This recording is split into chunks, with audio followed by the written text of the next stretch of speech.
Salut, c'est Rosalis. Aujourd'hui voici une nouvelle recette, cette fois-ci de udon artisanal spécialement faite à la campagne au Japon. Allons-y. Alors c'est une recette faite à la main et au pied. Pour cette vidéo il y aura 3 parties. La première partie la recette pure, la deuxième partie l'expérience à Kumagaya et en troisième partie les anecdotes drôles. Et il y en aura vraiment beaucoup. C'est la meilleure partie, ne pas la louper.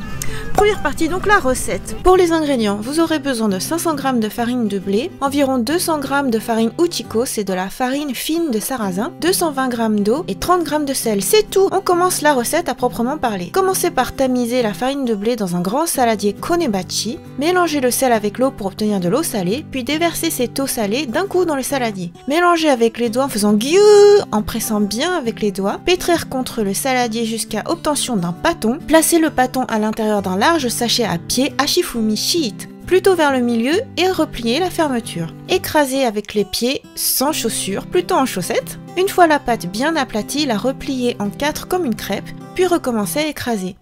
Répétez l'opération 4 fois, puis laissez la pâte reposer à l'intérieur du sachet 30 minutes. Pour l'ultime aplatissement à pied, formez une boule avec le pâton, puis l'écrasez à pied en tâchant de former un cercle. Saupoudrez la planche à découper à nouilles Mendai de farine Uchiko pour éviter que ça ne colle. Déposez la pâte sur la planche et saupoudrez aussi la pâte d'Uchiko. Étalez un peu la pâte avec un rouleau Membo. Enroulez la pâte autour du rouleau, puis appliquez une légère pression. Maintenir la pression tout du long. Ramenez le rouleau vers soi, puis roulez le rouleau vers l'avant. Répétez cette technique plusieurs fois, puis changez de sens afin d'étaler la pâte devenue rectangulaire jusqu'à obtenir une large forme carrée. La pâte doit être fine de 5 mm. Pliez la pâte en serpentin Byobu Tatami. Saupoudrez les plis d'Uchiko pour que ça ne colle pas. Posez le repère Komabachi pour couper des bandes de 5 mm de large à l'aide d'un couteau à nouilles Menkiri Bocho. Technique. On coupe avec le couteau vertical bien contre le repère. Ton. On maintient la pression vers le bas mais on penche le couteau vers la droite pour écarter la nouille coupée. On maintient toujours la pression vers le bas mais maintenant on penche le couteau vers la gauche pour repousser le repère de 5 mm pour la nouille suivante. On replace le couteau contre le repère et on répète l'opération. Ton, droite, gauche, ton, droite, gauche. On détend chaque nouille de ses plis en la suspendant sur le rouleau, puis on peut les coulisser dans un plateau. Les pâtes fraîches faites soi-même sont prêtes. Il n'y a plus qu'à les plonger dans de l'eau bouillante et les rincer dans de l'eau froide. C'est prêt à déguster. Deuxième partie de la vidéo, l'expérience à Kumagaya. Alors d'abord, pourquoi Kumagaya? C'est parce qu'une connaissance, Taku, de Espace Langue Tokyo, m'a invité à faire des udon. Et je me suis dit, mais alors pourquoi des udon et pourquoi Kumagaya? Pourquoi si loin que ça? Tout simplement, c'est parce qu'il habite à Kumagaya et du coup, il m'a proposé de visiter sa ville. Alors je me suis dit, bon, pourquoi pas, ça fait une découverte. Tiens, si je pouvais emmener Morgane comme ça, ben, on fait une expérience en couple et puis c'est marrant. En plus, du coup, ça nous fait visiter la campagne japonaise, c'est génial. Et du coup, j'ai accepté, j'ai amené Morgane. Donc l'expérience s'est passée avec lui, on a rejoint la gare de Kumagaya et tout près de là, il y avait Yorimichiya, la boutique où se passe l'expérience de udon. Taku avait réservé pour nous, on a payé chacun 1500 yens, ça va hein. Et puis donc on nous a proposé un petit tablier et hop on avait un plan de travail chacun et tout était déjà préparé, installé, on avait à s'occuper de rien. La boutique est très mignonne, c'est dans une petite maison japonaise typique avec des portes coulissantes. On se disait on allait vivre une expérience vraiment authentique quoi. En fait on est arrivé à 11 h, on a mangé à midi et on est parti à 13 h, Dixit Morgane. Oui, on a mis 1 heure pour préparer, mine de rien. Ouais, et sachant que Morgane cuisine pas vraiment au quotidien, mais malgré tout, j'ai l'impression que tu t'es bien amusée. Ouais, c'était drôle, même si c'était ma première expérience de cuisine, du coup, de cours de cuisine. Donc, on a pu déguster notre plat, ça c'est sympa, hein, agrémenté de tsukemono et de petites sauces. Vraiment, manger ce qu'on prépare, ça n'a pas de prix. J'ai adoré. J'ai bien souffert, mais j'ai adoré. Ah bah oui, justement, Morgane a souffert, on passe à la troisième partie, les anecdotes drôles. Alors si on reprend dans l'ordre, on est arrivé donc, alors ce qui était rigolo c'est qu'on est arrivé peut-être une petite minute en retard et du coup il y avait d'autres personnes qui étaient déjà là. En fait il y avait 2 petits enfants qui venaient de la préfecture de Chiba, donc encore plus loin que nous. Enfin si on se dit qu'on vient pas de France mais qu'on vient du centre de Tokyo, eux ils venaient de la préfecture de Chiba. Et donc les 2 petits enfants, Ichi Nensei, ils étaient déjà en train de tamiser la farine. Donc nous on arrive, ah il faut qu'on rattrape le retard, hop. Moi je me mets à tamiser la farine, ouais, ça y est c'est fini. Grand talent. Et par contre Morgane il a mis 500 ans. On a quand même mangé, donc pas 500 mais c'est clair que j'ai mis du temps. sais pas pourquoi, tout le monde était étonné. Et je pense qu'ils se sont tout de suite dit ce français il doit pas être très doué avec la cuisine. Mais ils ont bien vu, hein. Ils ont dû à me rassurer pendant tout le cours. Après coup j'ai re-regardé les vidéos et en fait je sais pourquoi. C'est parce que tu m'as vu taper sur le tamis, Oui. sauf que moi je tapais pour créer des secousses, tandis que toi tu tapais seulement. Et du coup je pense que ça se secouait pas assez. Mais en fait tout le monde s'est dit c'est d'une telle lenteur qu'en fait le tamis doit être bouché. Mais c'est pas vrai en fait, c'était ta technique. Ensuite, il fallait pétrir jusqu'à l'obtention d'un pâton. Et alors là, tout le monde était impressionné parce qu'à une vitesse, je sais pas, j'ai mis que quelques secondes à appuyer et obtenir un pâton. Et en fait, ce qui est rigolo, c'est que je venais juste de passer un temps fou à faire le montage de la vidéo de recette Kaopiaksen de mon père, où justement, il obtient un pâton, mais lui avec de la farine de riz. Et du coup je voyais bien quelle était sa technique. Au passage j'ai jamais fait ça, hein. J'ai juste filmé et regardé une fois et du coup c'est comme si j'avais obtenu sa technique. Là t'as impressionné tout le monde, hein. La vitesse à laquelle tu le faisais.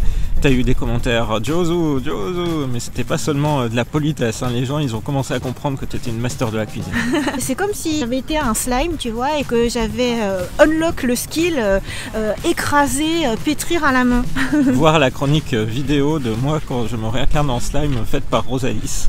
Ensuite la séquence écrasée avec les pieds, c'était rigolo. Parce que d'abord moi j'ai écrasé mon pâton, mais moi je l'avais fait en forme de boule et c'était une boule parfaite quoi, c'était une balle.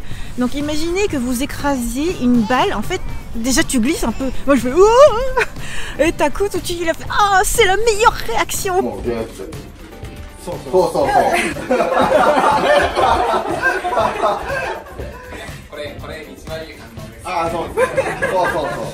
C'était très naturel dessus et tu l'as bien fait. C'est tellement un peu intuitif de se dire on va écraser la nourriture avec ses pieds. Mais ça va en fait comme il y avait du plastique. Ouais. Après c'est intéressant parce que Taku il comparait ça avec la cuisine française dans le sens où il y a... Pour la préparation du vin où on doit écraser le raisin avec ses pieds dans certaines recettes et sur certains châteaux. Ouais, mais par les temps qui courent je pense que c'est plus avec ses pieds, ça doit être avec des bottes un petit peu nettoyées, enfin je sais pas, j'espère, pour le vin. Donc voilà, et toi tu t'es très bien débrouillé d'ailleurs, je trouve que tu te débrouillais bien. Oh t'es gentil, mes grands pieds m'ont aidé, ça sert de faire du 45. Cela dit, si on avait été au courant, on t'aurait peut-être choisi des chaussettes sans trou. On aurait pris des belles chaussettes, mais celle-là était sans trou quand même, hein. Ne croyez pas ce que vous voyez sur les vidéos. Alors ensuite il y avait l'étape étaler un petit peu la pâte avec un rouleau. Alors là encore une fois, moi j'avais vu comment faisait mon père et surtout j'avais vu comment avait fait ma mère. Parce que en fait ma mère, je pense que pour étaler la pâte avec un rouleau à pâtisserie c'est pas trop son truc. Et en fait elle le faisait comme ça et puis t'entendais le rouleau à pâtisserie et puis ça marchait pas du tout. Alors que mon père il faisait tout doucement, il mettait de la pression mais il cherchait à étaler, pas à écrabouiller. Et ce qui fait que assez rapidement j'ai obtenu une pâte assez plate. Ensuite, la technique au rouleau jusqu'à obtenir une large forme carrée. C'est le moment où le staff s'est le plus émerveillé en fait, a dit que j'étais comme une pro. Oh. Mais en fait moi je savais pas, j'ai essayé de suivre leur technique parce que là on peut pas dire que c'est une technique que j'ai prise de mon père, là c'était vraiment la leur. Et je l'ai appliquée à la lettre, en fait c'est super bien, c'est la première fois que je voyais comment on étalait une pâte comme ça.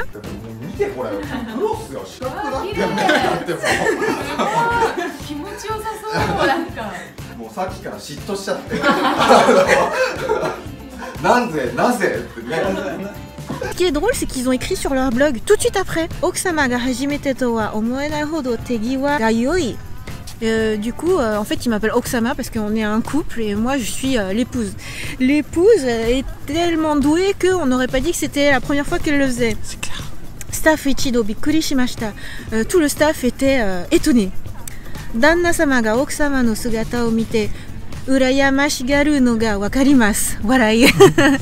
Et donc là ils disent donc l'époux, donc Morgane, on comprenait que l'époux soit jaloux en regardant l'épouse. Ouais, j'étais très admiratif, hein. Et le staff à ce moment-là il venait me rassurer, il disait ah mais c'est pas grave, hein, il faut continuer, mais si tu es doué quand même et puis au moment de le manger ça sera trop bon, tu verras. Donc en fait c'est pas vraiment jaloux, c'est plutôt envieux. Ouais, t'aurais eu envie d'être skillful, mais je trouve que tu te débrouilles bien, mais c'est clair que j'allais tellement vite que du coup ça donnait la sensation que t'allais moins vite. T'es une pro de la cuisine. Et ce qui est drôle, c'est que le staff te disait Makenaide, Makenaide. C'est clair. Allez combat, ne perds pas, tu vas y arriver. Cette étape-là, c'était rigolo parce que nous, on était en train d'écraser au rouleau alors que les enfants utilisaient le laminoir. Ils utilisaient le CMYK et c'est aussi le moment où j'ai annoncé que j'étais youtubeuse et j'aimerais bien faire une vidéo. Est-ce qu'ils seraient d'accord? Donc le staff c'était oui, hein, bien sûr et tout ça, trop content. Et les enfants ils étaient ah YouTube, hein, YouTube. Hein. Du coup, à la fin, je leur ai donné aussi ma carte pour qu'ils puissent regarder les vidéos, c'est sympa. Ouais, la petite fille, elle paraissait tellement admirative. Ensuite, il y a eu la séquence coupée avec le repère. Alors là, ça m'a rappelé mon père parce que pour mon père, couper les pattes, son repère, c'est ses pattes. C'est-à-dire c'est ses mains. C'est ses pattes. Parce que tu mets tes doigts en forme de patte de chat et après c'est ça ton repère. Alors que, mais les Japonais c'est trop bien quoi, c'est super safe. Tu te dis mais tout le monde devrait faire comme ça quoi. C'était génial. Pour la peine j'ai utilisé un couteau énorme sans trembler. Mais oui c'est ce que j'allais dire, t'as pas eu peur? Non, là c'était très safe. Alors que j'aime pas effectivement les couteaux énormes, les hocho de cuisine qui font très peur. C'est clair. Et du coup, t'as été tellement vite que j'étais impressionnée. T'as coupé tes nouilles beaucoup plus vite que moi. Oh, il y a quand même une étape où j'étais impressionnée, ça me fait chaud au cœur. Ensuite, on a détendu chaque nouille sur le rouleau. Et là, tu as fait le tournage périlleux. Puisque vu que t'étais en avance par rapport à moi, j'étais encore en train d'étaler mes nouilles. Et toi? Eh bien, mon autre main, alors d'une main, je portais du coup l'ensemble de mes nouilles étalées sur un bout de bois. Et de l'autre, j'avais l'iPhone pour te filmer. Et moi je me disais ah c'est bien dis donc en regardant la vidéo ça fait artistique, c'est tout à fait le genre de truc que j'aime bien, t'as un truc au premier plan, t'as un truc au second plan, c'est trop beau. Mais et en fait non. Non, c'était juste que j'étais obligé de faire démarrer la vidéo comme je pouvais. Donc voilà, j'ai fait quelque chose d'artistique sans le savoir. Tout ça pour vous dire que cette expérience était vraiment super fun, super marrante, très très riche. En fait, sur l'article de blog du staff, il y a vraiment tout de décrit. Chaque étape, chaque moment où on a rigolé, chaque moment où le staff nous encourageait et tout. Et c'était vraiment vraiment bien. C'était why comme ils disent. C'était très amusant. Et moi j'étais content de faire ce type d'expérience qu'on peut vivre que au Japon. Un petit peu comme toi quand tu avais battu le mochi pour la première fois. Là, faire ces udon, c'est tellement typique, avoir cette occasion-là, cette opportunité-là, en plus dans d'excellentes conditions, avec un staff super rigolo, encourageant, et puis dans des conditions géniales, parce qu'on était juste avec une petite famille, comme tu dis, et on avait 3 membres de staff qui étaient là juste pour nous aider, c'était top. Ouais, et en plus pour un cours de cuisine, des fois c'est pas drôle hein, les cours de cuisine. Des fois, genre tu te répartis les tâches en îlots et puis c'est comme si tu étais dans une brigade et tu vois pas tout, tu peux pas tout voir, tout faire et c'est un peu frustrant. Tandis que là, on a vraiment tout fait de A à Z, on a savouré chaque moment, on a savouré ce qu'on a mangé aussi et c'était vraiment super fun.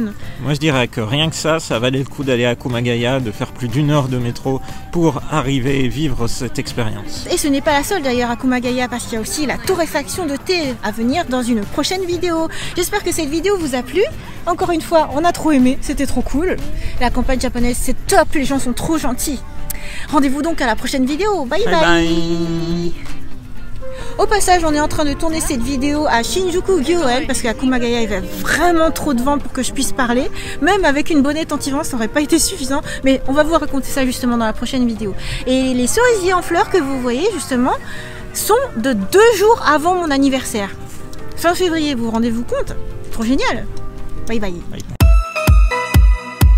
Ok. Quand tu veux. Tu veux. On passe à la deuxième partie. Je vous parle de l'expérience à Kumagaya.